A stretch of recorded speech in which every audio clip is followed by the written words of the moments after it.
بەنای خی گەورە و میهرەبان قوتابیان ئەو کاتتان باش لە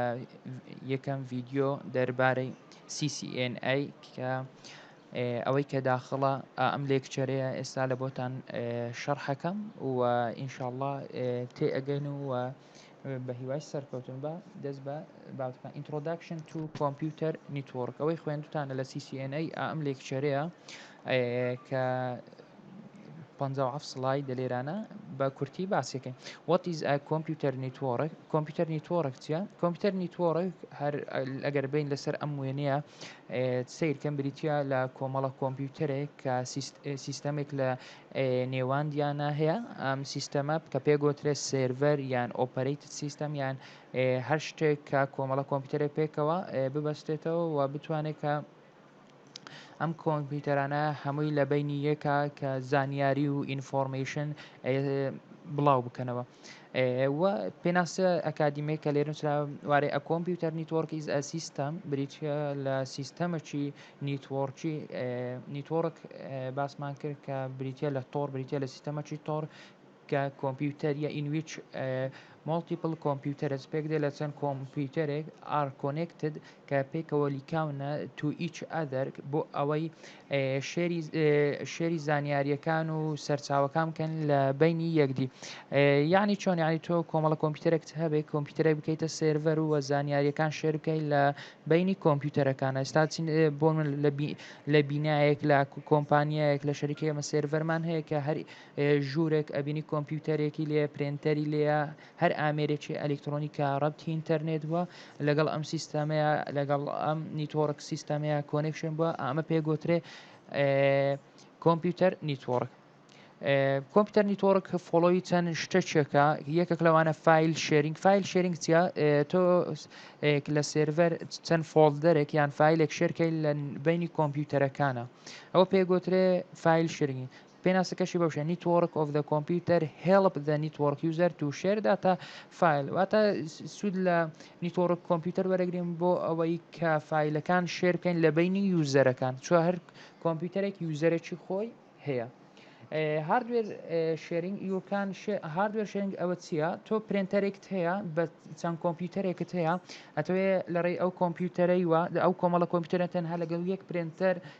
کۆنتاکتکەن بۆ نمونە من کۆمپیوتەرێکم لێرە داناوە تۆش کۆمپیوتەرێک لەسەر مێزێشکە و کەسێکی تر لە ژوورەشکە هەموو یەک پرینتەر بەکاردێنین بۆ پرینتکردن لە ڕێگای هاردوێر شێرینگەوە ئەتوانین ئەو کارە بکەین یاخود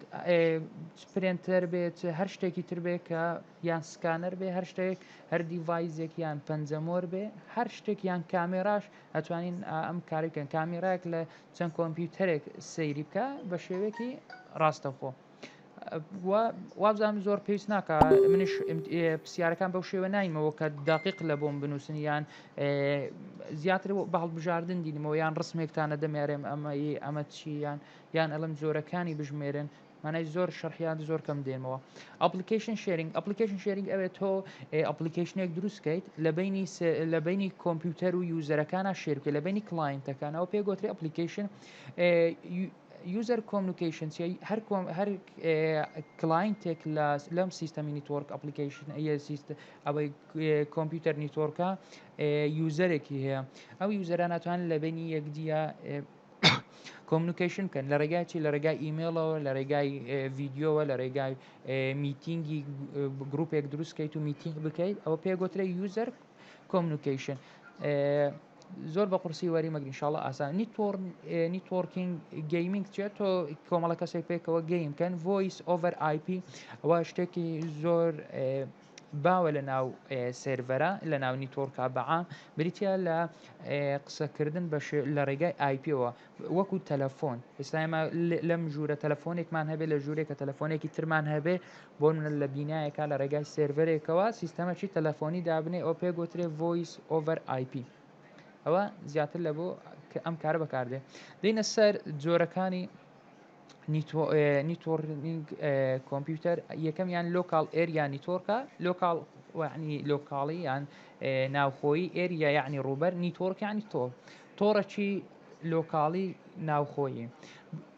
local area network is a computer network is limited يعني سنوردات to a small ئۆفیس ئێستا بۆ نمونە من نمونەیەک بێنمەوە بۆ ئەوەی ئاسانتر تێبگەیت ئێمە لە محەد سێرڤەرێک دابنین کۆمەڵە کۆمپیوتەرێک پێکەوە ڕەبت بکەین بۆ هەموو کۆمپیوتەرەکانی لابەکان پێکەوە ڕە بکەین وە کۆمپیوتەری ژووری ڕاگر و ژووری مامۆستایان و گشت لابەکان پێکەوە ڕە بکەین تەنها لە بۆچی لە بۆی بۆن منە بۆ من فیلێک دابنێم کە فیلێکم لە بە هەموو کۆمپیوتەرەکان بێ باشە یان کۆمپیوتەرێکی شتێک بک من ببینم کە چی ئەکا یوزەر لە بۆ قوتابیەکان دروستکەین و لە بۆ کۆمپیوتەرەکان ئەوە پێگوترێ لۆکال ئێریانی تۆرک یعنی لۆکال ئێریانی تۆرک زا شەرتوەنی ڕەبتی ئینتەرنێت ببی لە ڕێگای ئینتەرنێتەوە داخڵ بێت شتێکی لۆکاڵیە کە زۆر دوورە لە ئینتەرنێتەوە باشە جا ئەو زۆرە پێگوترێ یان ئینترانێتە یان ئەکسترانێتە ئەم لۆکال ئێریا نیتۆرکە ئەمە شوێنەکەیتی و لێرانە ئەم نووسینە بخوێنەوە و ئەتوان سوودی لێ بگرن چۆن من احتیمام بە نەزەری وا نادەم کە لە بەرکە زیاتر شتی فکری دێنمەوە وید ئێریانی تۆڕک وید ئێریانی تۆڕک ئەویان بەکاردێت لە بۆ تەپۆلۆجیەک یاخود بڵێن لە بۆ ئیشێکی گەورە بتوانانی کە لە نێوان بۆن لە نێوان چەند ئۆفیسێکە وانێک دروستکەیت و ئەو کۆمەڵە ئۆفیسێک پێکەوە ببەستێت لە ڕێگای ئینتەرنێتەوە بۆن منە تۆ کۆمەڵە لە مارکێتێک یان بۆ منە کۆمەڵە ئۆفیسێک تێ لە شارەکان یەک لە شاری هەولێر یەک لە شاری سۆران یەک لە فلان شاری یەک لە فلان شاری ئەتوانین لە ڕێگای وانەوە هەمویان پێکەوە ببەست یعنی تۆڕێکی وان دروست بکەیت لە ئینتەرنێتە ئەوە وان لە کۆمەڵە لانێک پێک دێ یعنی گروپە لانێک پێکەوە ببەستیەوە پێکەوە ئەوە پێگوترێ وان گوتمان لانیشانی کۆمەڵە ئۆفیسێکی بچوو ئۆکەی بینە سەر جیاوازین لە نێوان لان و وانە باشە ئەلۆکاڵ ئێریانی تۆڕک لان is provide to computer network provide یان provide یعنی لۆکاڵی شخصی یان تایبەت computer network that connected computers کۆمەڵە کۆمپیوتەرێکی in small physical یعنی small physical area یعنی کۆمەڵە کۆمپیوتەرێکی کەم کە عدەدیان زۆر نەبێت لە فیزیکال ئێریایەکی کەمە لە ڕوبەرێکی کەمە پێکەوە ڕەبت ببن ئەگزامپل ئەسماڵ بۆن منە ئۆفیسێکی بچووکیان بۆن دوکانێک دووسێ کۆمپیوتەر یان دوکانێکی مەتبەعە پرێنتەرەکان و دووسێ کۆمپیوتەر پێکەوە ڕەبتە one is a type computer network یەکە لە تایپەکانی کۆمپیوتەر ئەمە لە بۆ هەڵبژاردن گرینگە باشە لان و وان ئەوانە تایپن لە کۆمپیوتەر network to connect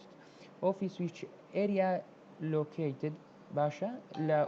لە ئێریایەکە in different لە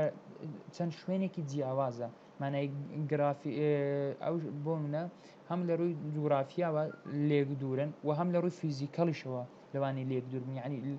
وا زۆریش فراوانە کە پێکەوە بەستراینەوە لە ڕێگای ئینتەرنێتەوە باشە واتە وان کۆمەڵە لانێکە لە کۆمەڵە شارێک لە ڕێگای ئینتەرنێتەوە پێکەوە بەستراونەوە باشە ISPS باشە یعنی ئینتەرنێت IS for connection solution لە بۆ چارەسەرکردنی کێشکان بۆ منە ئەوە زۆر بەکاردێوان ئێستا زۆر شەریکە ئیش لە سەروانیەکە یعنی ئێستا بۆ منە هەر شەریکێک کەدا ئەندرێ کۆمەڵە لەقەچی هەیە لە شارەکان لێ ڕێگای وانەوە ئەتوانێت سەپۆرتی گشت داتاکانی خۆی بکات لەو لەقانە لان هیز higher bandwidth right okay local لان مارێ ئەو ڕقەمە لە یاد مەکەن باشە گەورەترین باندویدەکەی لێرانە باسەکە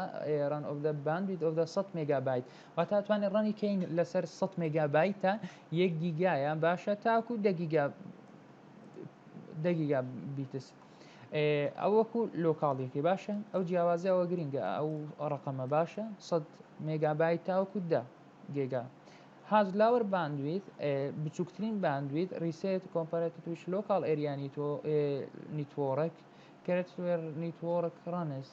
ئۆن باندویت ئۆف وارەی ئەتوانین لە وانە لەسەر 4 مێگابایتە 8 مێگابایتە 20 مێگابایتە 50 مێگابایت 100 مێگابایت تاڕەنیکە یعنی باندویدی لانەکە لەوەرە بەڵام ئەویان بە باندویدێکی کەم ئەتوانین باندوید وەکو وایە چەند کەمتر بێ باشترە چەند باندویدی کەمتر ببە باشترە ئۆکەی لۆکاڵ ئێریانی تۆڕێک باندوی ڕیسەدەڵێت ئۆکەی وابزانم ئەمە زۆر گرنگە باشە زۆر خۆتان لەمە مەدەن چۆن لەسەرەوە هەمومان باس کردووە مەتا سلایدی دێم باشە لەسەرەوە هەمومان باس کردووە جارشکە پێویست ناکات بێنە سەر ئێرانە ئۆکەی لێران لۆکاڵ ئێریانی تۆڕک ئەم نووسینانە باشە ئەم نووسینانە سلایدی 10 لە بۆتان تەرکەم تەنها سلایدی نۆ گرنگە باشە ئەو سلایدی نوێ ئەو دوو خاڵە بەڕای من گرگە کان ئاندمان دێنە سەر دوو تایپی دیکە کە most important categories کەتەگۆری یعنی group of the computer network گرنگترین کەتەگۆریەکانی بەشەکانی کۆمپیوتەر نیتوۆڕک یا بڵێن لقەکانی کۆمپیوتەر نیتوۆڕک ئار لۆکال area network LAN and LAN and WAN are the most widely used treatment to describe about computer network hardware. Another category of the computer network are also used to about computer follow two other category which are used describe about computer. يعني هر يك لوانش پێویستی بە فۆلۆوی دوو تایپ کەتەگۆریەکە ئەویش کان و وانە باشە کامپس ئاریانی تۆڕک مۆتریپڵشن ئەریانی تۆڕک Campus area network is a computer network consisting of multiple local area network which is connected to another and a high computer, for example, inside a high okay sort over LAN area. ئێستا ئێمە لە زانکۆ بڵێن چەند بەشێکمان هێوانە لە زانکۆ ئادا ئەوەمان هەیە فاکەڵتیمان هەیە لە فاکەڵتی دیپارتمنتمان هەیە لە دیپارتمنتە لەوانەیە بەشمان هەبێ جا لە بۆەوەی کە ئێمە بتوانین لۆکاڵ ئێریانی تۆڕکێک دابنێ ئەو پێویستمان بەکانێکە بێ کان یعنی چی یعنی زیاتر زیاتر ئەم بسنسە بەکاردێ لە بۆ شوێنێک بچووکەکان یعنی شوێنێک بێ کە ئینساید بێ وەکو پارکێک یاخود زانکۆیەک کە هەمووی لە ڕووی فیزیکەوە لێکەوە نێزیکەوە لە یەک ئێریا ئەبێ و spend it over multiple building across of the load area هەتاوەکو 100 متر باشە 100 متر ئەتوانین ئیش بە کان بکەین دوینە سەر مان metropolitan area network is larger than CNA يعني مان CAN گەورەترە چۆن گوتمان کان لە بۆ چییە کان لە بۆ وانیش بچووکە وین consolidated the are about smaller than and okay metropolitan area introduction a number local area network LANs هەروەها لێرانە مان کە ڕووبەرەکەی زۆر گەورەترە لە کان باشە لەبەرەوەی مان کە ڕووبەرەکەی گەورەترە دەبێت کار لەگەڵ چیکە لەگەڵ وانە چۆن وان ڕووبەرەکەی گەورەیە و لان ڕووبەرەکەی کسکەکانیش لەگەڵ لانە باشە وەکو بۆ من لە بینی شعارەکانە ئەتوانین ئەمە بەکاربێنی اوكي دينا سر انترانت و انترنت و انترانت و اكسترانت باشە ئەو سێشتا وەکو زانیاری گرینگە هەم لە ژیانی خۆمان و هەم بەگشتی لە بۆ ئێمە گرنگە ئینتەرنێت ئەو شە ئاساییە کە ئێمە ڕۆژانە بەکاردێنێت کە تۆڕێکە کە ئێمە لە ڕێگای IP و یاخود لە ڕێگای دۆمێنەوە یان لە ڕێگای هۆستەوە داخلی ئینتەرنێتە بنجا هەر هۆستێک کە بمانەوێ ئینتەرنێت ئیز پابلیک کەواتە ئینتەرنێت بریتیە لە نیتوۆرکێکی پابلیک باشە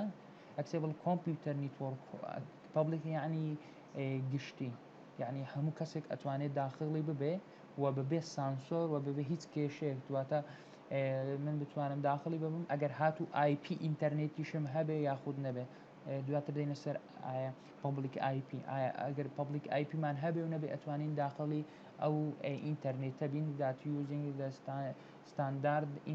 ستانداردی IP باشە ئینتەرنێت پرۆتۆکۆڵە IP کورتکراوەی IP چییە هێڵێکی شینی لەژێر داهاتووە وەکو ناوی خۆتانی لەبەرکەن internet protocol يعني IP internet is the world largest وإنترنت بریتیە لە یەکێک لە تۆڕە هەرە گەورەکانی ئینتەرنێت نیتۆرکیان بڵێن کۆمپیوتەر نیتۆرکیش هەرەکرێ و لە ڕێگای WWەوە توانین داخڵی ئینتەرنێت بین و سێرچکەین و وەلێک ئێستا ئەمە ئینتەرنێت ئێستا لێرە من هەر شتێک لێرە سێرچکەم ئەوە سێرچ لە کۆمپیوتەر نیتۆرکێکی فراوانەکەم کە بریتیە لە ئینتەرنێت intranet and intranet is private network public ها لەسەرەوە گوتمان public network ئەمە لێرە private network یعنی شتێکی زۆر تایبەتمەندە زۆر بڵێن تایبەت کراوە وەکو سیکوریتی وەکو چاودێر وەکو ڤیزیت سەردانیکردن هەموو کەسێک نەتوانێت سەردانی ئەوە بکە that is connected connected بووە بە enterprise it may consist of many in the local area network باشە ئینترانێت پاڵپشتی یاخود بڵێن لان پاڵپشتی ئینترانێتەکە باشە of the network connectivity the main function of the internet is to share company information and computer and employ internet is private internetwork باشە intranet أو جرينجا internet is a private internetwork which is usually created and manipulated by private organizations that cannot available inside internet واتە لەسەر ئینتەرنێتە بەردەست نییە یعنی من بێم لۆکاڵێکم هەبێ لۆکاڵ ئێریانی تۆرکێکم هەبێ کە ئینترانێت بێم لە گۆگڵ و یاخود بڵێم لە ڕێگای ئینتەرنێتەوە داخڵی ببم ئەرێ ناتوانێت داخڵ بێت لەبەرەوەی ئینساید بەردەست نییە only for the member of the organization هەلە بۆ ئەو کەسانە نەبێت کە کار لەو شەریکیە لەو ڕێکخراوە ئەکەن لەو ئۆرگانایزیشنە usually employ of the company وەکو ئەوەی کە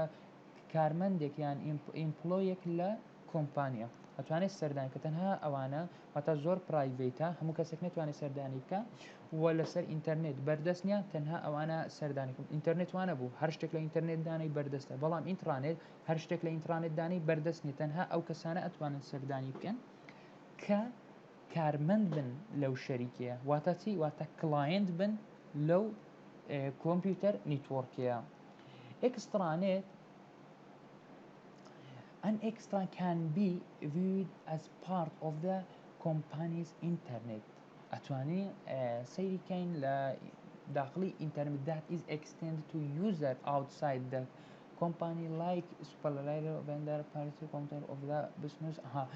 extranet بريتيا لو network computer ياخذ بلاين business account ياخذ business account network هي كبخوي بردسنية وكو internet باشە ئەتوانین ئێکسترانێت بەردەستنی بەڵام ئەتوانین لە ئینتەرنێتەوە داخڵی ببین واتە لە ناوخۆی ئینتەرنێتی نیە بەڵام ئەتوانین لە ڕێگای کۆمپیوتەرە داخڵی ببین لێرانەش ئەوە هێڵکاریەکەیتی ئینتەرنێت کۆمپانی ئۆنلی سایت نیتوۆرکە ئێکسترانێت لەگەڵ ئینترانێت باشە ئەو سێ جیاوازیە بزانن کە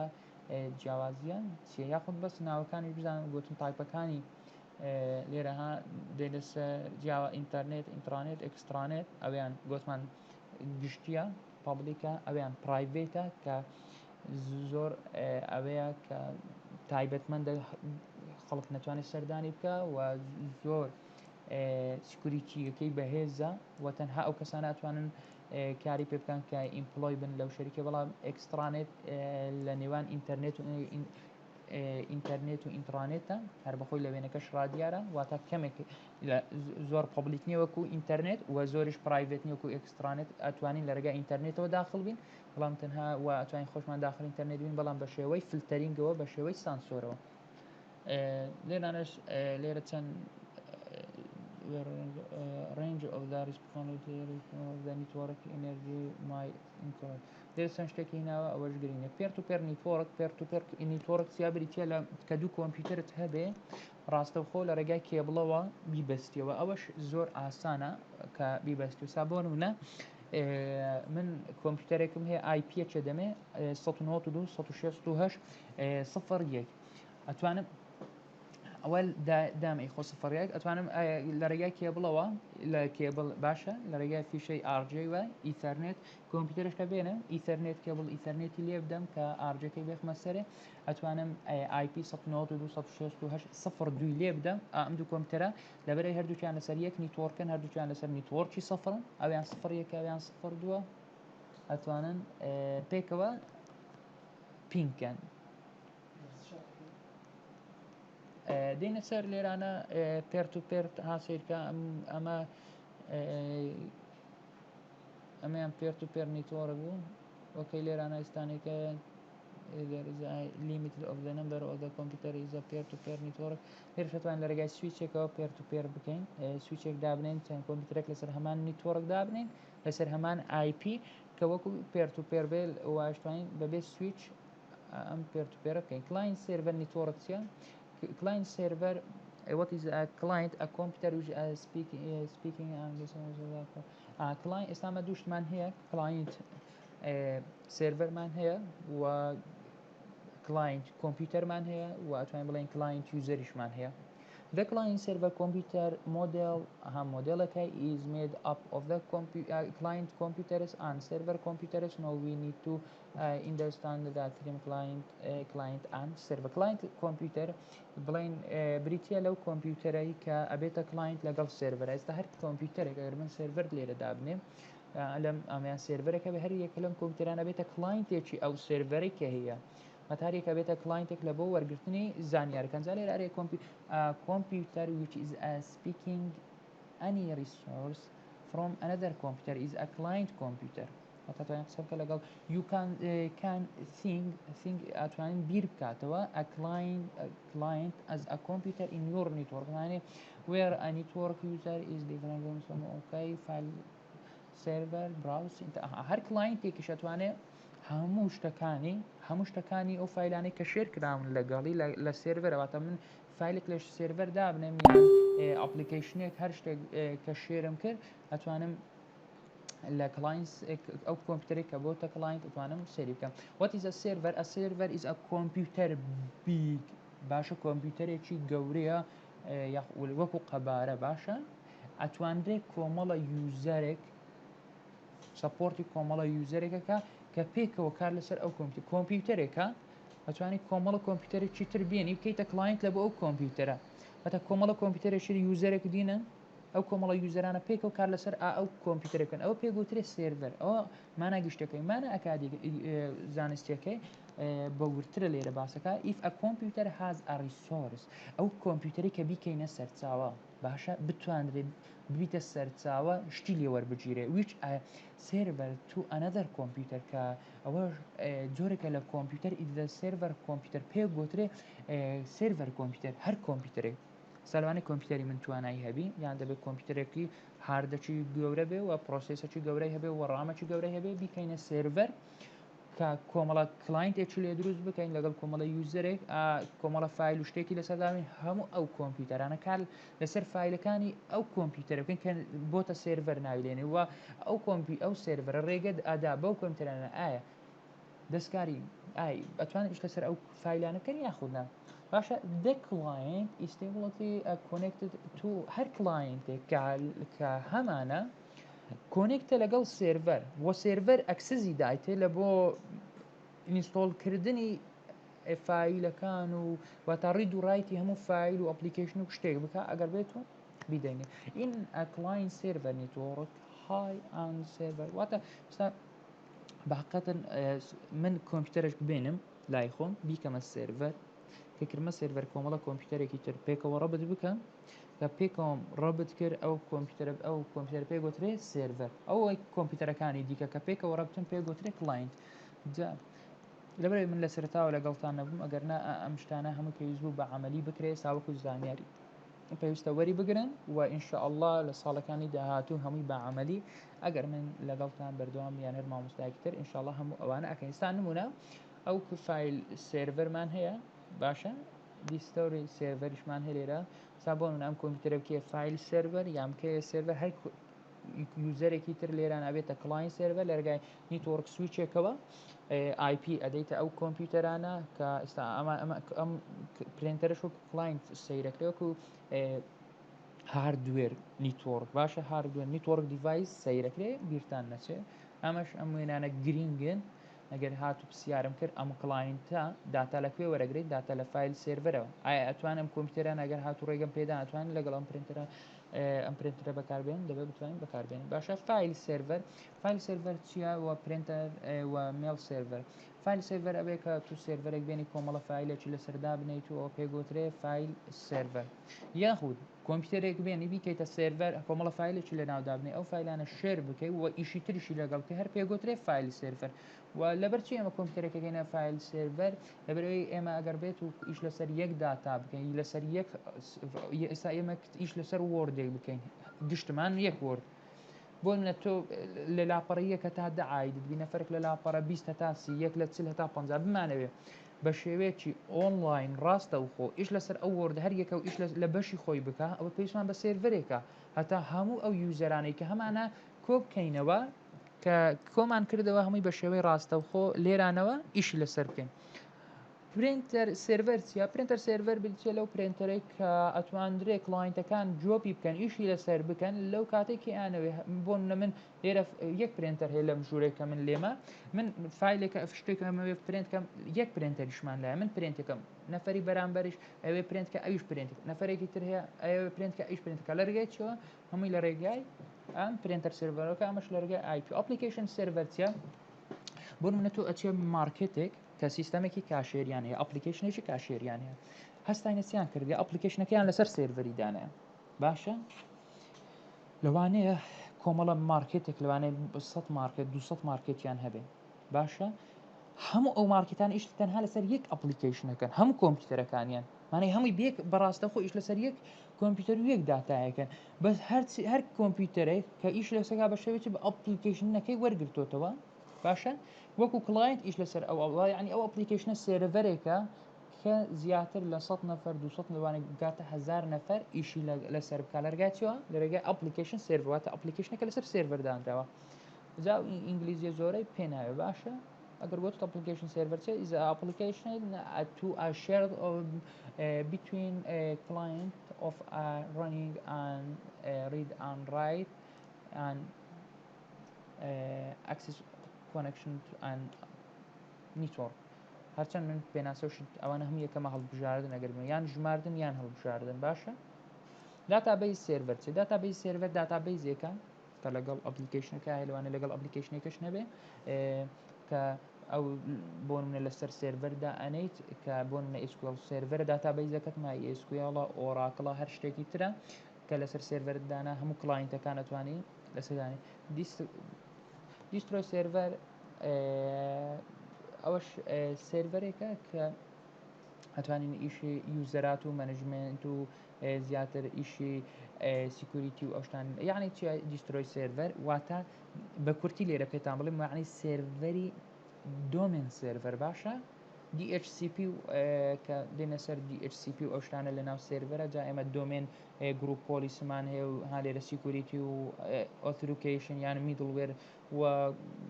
لە بۆ یوزەرەکانمان دروستەکەین ئەوە سێرڤەرێکە کە ئەو کارە پێگوترێک کە ئەو سێرڤەر چی کارێک چی پێگوترێ پێگوتەی دیسترۆی سێرڤەر لە یاد نەکەن دیسترۆی سێرڤەر یعنی ئەو سێرڤەرێک کە کاری بیتە لە کاری دروستکردن و بەڕێوەبردننی یوزەرەکان باشە سێرڤەرێکە داتای یوزەرەکانی لەسرە باشە لە یاد نەکەنی تۆڕک تەپۆلۆژی یعنی هێڵکاری شێوە یان هەر شتێک کە نیتۆڕکش یعنی تۆڕ ئەنی تۆڕک تەپۆلۆژی ئیزدە فیزیکەڵ لایف بریتە لە بەشە فیزیکەڵەکەی باشە ئەو بەشەی کە لە دەروێ وەکو سویچە هەپە کۆمپیوتەرە کێبڵە ئەوە پێگوترێ نیتۆڕک تەپۆلۆژی ئەو کۆمپیوتەر کێبڵ وەکو کێبڵ ئەن ئەدەر یان کۆمپیوتەر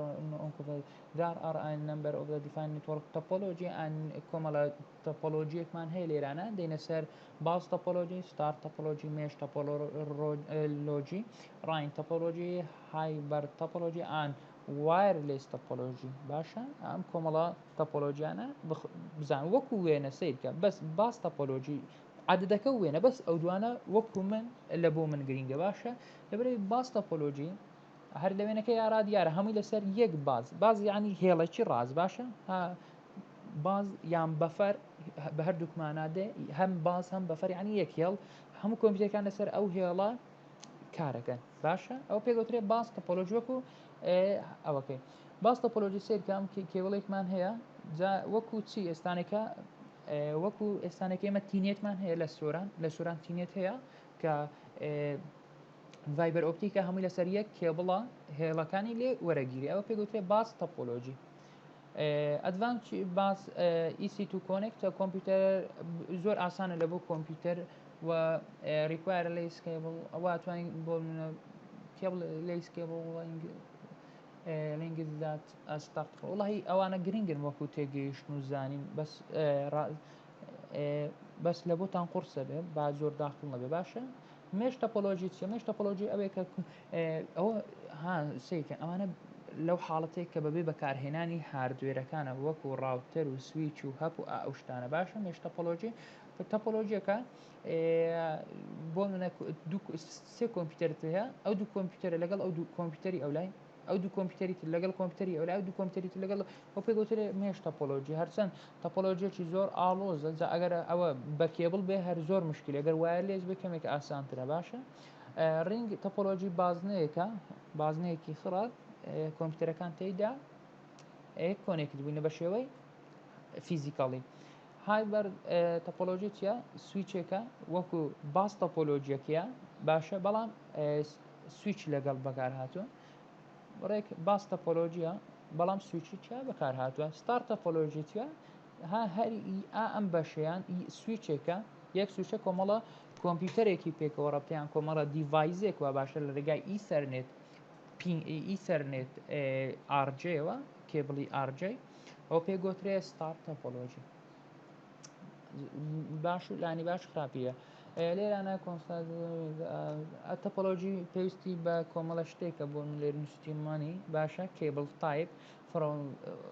فوتەر ثرۆ ئەوە زیاتر شێوەکەیتی لۆکال ئۆف دە کێبڵ نیدد لێنگت درێژی و ئەو کێبڵی کە پێویستی پێێتی کەیبڵ تایپ جۆری کێبڵەکە باشە تویستت پێرمان هەیە و هەر یەکە لەوانە کێبڵی تایبەت بەخۆی بەکار هاتوو باشە من ئەو شتان لە کۆڵەکەمەوە جۆرە کێبڵان بەس هاسیرکە کۆنسەت ببین چوزینگ تۆپۆلۆژی ئەو شانەی کە پێویستە لە تۆپۆلۆژی باشە ئەو شتە ئەو چارەیە مەنی یعنی پارە باشە تۆ کە شتێک ئەەکەی بیر لەوەکەیە لینیەر باسنی تۆڵک مایلات لاست ئەکسپنسیڤ وەکو پارە چەند تێکی پارە درێژی و کێبڵ چەند کێبڵی پێویستە ئەوەش گرنگە گرافەکەی تۆپۆلۆژیا جیۆلۆجی ئەوەکەی جوگرافیەکەی چۆنە و جۆرەکەی بڵەکی پێویستە ئەو چوار جۆرە وەکو ناوی خۆتانی لەبەرکەن باشە لێکچەری نازانم سلایدی چەندداوێ باشە سلایدی سی8 باشە سلایدی سی8 گرنگە دوای دێنە سەر ئێمە دێنە سەر هەلێ نووسرا ئیثەرنێت باشە ئیثەرنێت یعنی ئەو کەی بڵی کە ئێمە بەکاردێنین لە نیتۆڕکە باشە لێرە لان تیکنۆلۆژی ئیثەرنێت advantage of Ethernet bandwidth speed of the Ethernet اوكي او باندویدەی کە هەمانە لە ئەوەی advantage of the Ethernet area باشە ئەم سێ خاڵە لەبەرکەن low cost کۆستە تێچۆکی کەمە EC2 ئینستۆڵ زۆر ئاساندا ئەبەزێ EC2 تڕۆبەڵشوت زۆر ئاسان کێشەکە ئەدۆزرێتەوە باشە تڕۆبەڵشوتی عنی دۆزینەوە چارەسەرکردنی ئەو کێشەی کە تیاکەوێت ئەوە لە چیە ئەوە لە لانە ئەو سێ خاڵە لەبەرکەن باشە جەماعەت ئۆکەی لێرانە ئەو کۆمەڵە نووسینە ئەو کۆمەڵ نووسینە هەرمە خوێندنەوە لێرانە باسی هەبوو سویچەکەین ئازیاتر دەینەستانێکە دێنە سەر هەبوو سویچ کەوایە لێرانە میگە ئەمانە هیچی گرنگ نییە لێرە بازباند جیاوازی لە نێوان بیتوین بازباند ئان برۆدباند بازباند و برۆدباند بەس بزانن ئەرگوتم لێرانە باسی چیمان کرد باسی لێنکسمان کرد باشە دوو شتمان هەیە بازباند و برۆدباند برۆدباند لێرانە ئەو باسی ترانسمیشن ئۆف دە داتا ئۆکەی باسی برۆدباند وەکو باندویدا یەکێکە کە کات و تایمە لە کاتی گواستنەوەی داتا بۆ خێراییەکەیتی کاتەکەیتی لۆدەکەیتی ئەو ئانە دەوری بنی نیتۆڕک ئینتەرفێشن ئەو دێنە سەر جۆرەکانی هاردوێرەکانی نیتۆڕک یەکەم ڕاوتەرە کە شتێکی زۆر ناسراوە ڕاوتەر ئیشی ڕاوتینگی پێکەین ڕاوتینگ هەر بە کوردیەکەش بیزانن سا من بمەوێ چەند ڕێگایەکم هەیە بتوانم ئەو ڕێگانە کۆنتترۆل بکەم یان هێمایان لە بۆ دابنێ برێم ئەو ڕقم یەکە و ڕقم دوو ئەو ڕقم سێ ئەو ڕقم چوارەگەر چی لێراناچیە فلانە ڕێگای لێرە بچێ فلانە ڕێگای لێرە بچی فلانە ڕێگای لێرە بچێ فلان ئەگەر بانج ڕقمیەکم کرد یعنی فلانە ڕێگە ئەو کارەی کە من باسەکەم ئەو پێگوترێ ڕاوتینگ بەگشتی ڕاوتەر لێرە چیە ڕاوتەر بریتە لە بریتە لەو هاردوێرەی کە لەو هاردوێر نیتۆڕکەی کە هەمان لە نیتۆڕکە کۆمەڵە نیتۆڕکێکمان هەیە چەکەین ئێمە ئەدرێس بەو نیتۆڕکانە ئەدەین وەکو ڕاوتەروەیشی تریشی پێەکرێ جیاوازی ڕاوتەر و سویچتان پێڵێ باشە ئەوە جۆری ڕاوتەرمان هەیە ئەوە سیسکۆ ڕاوتەرێکە 280ە بەشێ نیتۆڕێک هەبمان هەیە هەب چیە وەکو کارەبا ڕێک سویچی کارەبایمان هەیە کێبڵێک بێخەسەر کارەبا هەرچی کێبڵەکانی دیکەیە بێخەسەرێ ئەو وەکو هەب باشە هەتا چەندها ئیشی چیە هەب ئیشی ئەوێ کە تەوزیعاتی کە بە هەمان ئایپی باشە ئایپی جیاوازی نییە ئەوە هەب ئەوە شێوەی هەبە لێرانە کە شکلەکەیتی باشە ئەوەکو سویچ لە بینی هەبوو ڕاوتەرایە هەندێک جار وەکو ڕاوتەر کارەکە هەندێک جارش وەکو هەب کارەکە باشە و زیاتر لە بۆ بڵیت بەکاردێ باشە دابشکردنی نیتۆڕکێک پێێتەوە نیتۆڕی خۆ دابشکیان کۆمەڵە نیتۆڕکێک پێێتەوە پێکەوە لەگەڵ سێرڤەر ڕە بکەی ئەو کات سویچت پێویستە باشە سویچێکدا ئەنەیت بۆ ئەوەی کە ڕەتیان بکەیت باشە لێرە یەک شت گرنگە لەوانە لایەرەکانە باشە گوتمان لێرە لە یادمان نەچێ ڕاوتەر لێرانە لایەری سێایە باشە ئەوە لێرە نووسرایە لایەری سێ لە یادمەکەن باشە هەب لایەری یەکە هەب لایەری یەکە ئەو لایەرانە وەکو ناوی خۆتان لەبەرکەن و سویچ لایەری دووە ئەو سویچەی کە هەبە و هەم ئەویان ئەوش هەر لە لایەری سێ ئەو جۆرەکانی سویچ هەمانە لێرانە 2950 ئێستا من ئەو سویچە حالیان لایتمەوە لە یوتیوب ڤیددیۆم لەسەر کردووە کە چۆن بەکاردێ ئەم سویچەمان هەیە دێنە سەر نیتۆڕک هاردوێر برێدگ باشە برێدێک لەسەر لایەری دوایە ئەوە connected to LANs and forward of filter data packet between them and هەتا لە نێوان دوو لایەرات و بتەوەیە کە ناوەندێک دابنێ ئەوە بردیگدان بریجی ئیشی بریجیگ چیە ئەتوانی لێرانە دوو لان پێکەوە بەستی یاخود بتانی ئەوە دابنیت فلتەر دابنێت لەسەر لایەرەکانە لەسەر پاکێجەکانەوە چی بەکاردێنی بریجێک بەکاردێنی لە بۆ ئەو ئیشایش لەسەر لایەری دوایە باشە و هەروە ئەتوانین لە بۆ ئەوەش بەکاری بێنین بۆ منە تۆ نیتۆڕکەکەت هەیە کە بریج لە بۆش بەکاردە بۆ منە تۆ ئینتەرنێتێک تە نیتۆڕکێک لێرانە بتەوێت بەرزی بکەیتەوە وەکو ئینتەرنێتەکە کوالێتەکە یان توانای بەرز بکەیتەوە ئەوە لە ماوە بریجێکدا ئەنەی وەکو وایرلێس ئەتوانین سوودی لێ وەرگی زیاتر لە بۆ وایرلێس ئەوە بەکاردێ باشە و لە بۆ کێبڵیش بەکاردێ و فایروەڵ بریتە جا فایروەڵ هاردوێرمان هەیەەوە سوفتوێرمان ئەگەر فایروەڵ هاردوێر بوو ئەوە زیاتر ئیشی سیکوریتیەکە واتە ئیشی لاینی ئەمنی ئەو نیتۆڕکە ئاکات چۆن دەبێ هەموو نیتۆڕکێک فایروەڵمان هەبێت لە بۆ ئەکسسکردنی آیپەکان بۆ ئەگەر ئێمە فایروەڵدانێنی لەوانەیە هەموو آیپێک ئەگەر هاتو کابرا ئیمپلۆش نەبوو کلاینتێش نەبوو لە ئۆرگنایزیشنەکەی ئێمە لە ڕێکخراوەکەی ئێمەتوانێت داخڵی نیتۆڕکەکەمان بێجا لە بەوەی کە نیتۆڕکەکەی خۆمان ئێمە ئەم سیکوری بکەین و بتوانین کە سانسۆرێکی بەهێز دابنین لە وەکو کۆنتترۆلکردن و ڤیزیتکردنی آیپەکان ئەوە پێشمان بە فایروەڵە ئەمەش شێوازێکە وێنەیەکە لە جۆرەکانی فایروەڵ ئەتوانین دابنین نیتۆڕک هاروێر ریپێتەر باشە ریپێتەر ئەمەش زیاتر هاردوێرێکە کە لە بۆ بڵاوکردنەوەی ئینتەرنێت وایرلێس بەکاردێ و ئەکسس پوینت باشە هەر باسی وایرلێس ئەکسس پوینتی کرد یعنی چی ینی بریتە لە هاردوێرێک لە نیتۆڕک بۆ شێرکردنی و بڵاوکردنەوەی نیتوەرک بەشەوەی وایرلێس یەکێک لە جۆرەکان وایرلێس وایفایە ئەتوانین لە ڕێگای وایفای یاخود ڕێگەکانی تر بڵاوی بکاتەوە what is a نیک ئەمە دوو ئەوەنە بەس ئەم سلایدی ئەبزانم کۆتا سلایدی 57 ئەم سلایدە تەرکە باشە ئەم سلایدە تەرکە باشە مەیخوێنم دەستا بە کورتی و بە کوردی ئەوەی کە داخڵ بوو هەموم شەرح کردەوە و هەر قوتابێک کێشە پرسیارێکی هەیە ئەمن لە قسمەتم هەم لە بۆ مەرحلە سێیەکان هەم لە بۆ مەرحلە چوارەکان دەتوانن سوود لەم ڤیددیوێم وەرگن لەم دەرسە دێنە کۆتایی تاوانەیەکی تر ئەگەر خوا ئەمریداین خواتان لەگەڵ هەر شاد و بەختەوەرە